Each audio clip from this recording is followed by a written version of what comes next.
চায়নায় launch হয়ে গেল Huawei Mate60 Pro, যেখানে থাকছে একটি নয়, দুইটি নয়, তিনটি 500 ক্যামেরা থাকছে সামনে।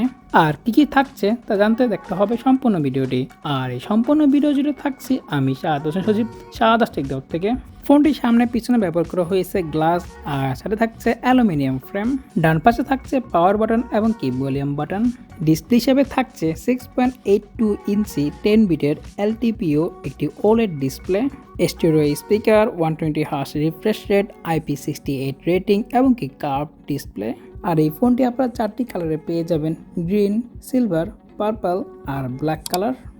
ফোনটিতে থাকছে ট্রিপল ক্যামেরা সেটআপ, যার 50 megapixel main sensor, 12 megapixel ultra wide, 48 megapixel telephoto lens. আর ফোনটি থাকছে তিনটি পাঁচশোল, যেখানে থাকছে মেইন ক্যামেরা এবং কি আলট্রা ওয়াইড সেলফি ক্যামেরা আর দরকারি কিছু সেন্সর যা ফেস আইডিতে ব্যবহার করা হবে। বরাবরের মতন ব্যাটারি হিসাবে থাকছে 5000 mAh ব্যাটারি, আর থাকছে 88 ওয়াটের ফাস্ট চার্জার বক্সে এবং কি 50 ওয়াটের ওয়্যারলেস চার্জার এবং কি 20 ওয়াটের রিভার্স ওয়্যারলেস চার্জিং এর সুবিধা।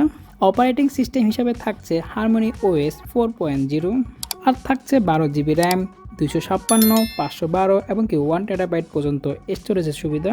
আর এই ফোনটির 256GB ভেরিয়েন্টটি প্রাইস ধরা হয়েছে 6999 RMB, যা $960 বা 900 ইউরো। বাংলা টাকা কনভার্ট করলে যা হয়ে যায় 96-97 হাজার টাকা।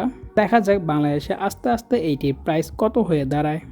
সো এটি হলো Huawei Mate60 Proর সম্পূর্ণ ডিটেলস একটি শর্ট রিভিউ। আশা করি ভিডিওটি আপনাদের ভালো লেগেছে। যদি ভালো লাগে তো একটা লাইক দিবেন, শেয়ার করবেন আপনাদের ফ্রেন্ডের সাথে। আর এরকম ভিডিও পাওয়ার জন্য চ্যানেলটিকে এখনই সাবস্ক্রাইব করে ফেলুন এবং কি পাশের বেল আইকনটি বাজিয়ে দিন। সো আজকের জন্য আমি বিদায় নিচ্ছি। আমি শাহাদ হোসেন সজীব, শাহাদ দায়উট থেকে। আল্লাহ হাফেজ।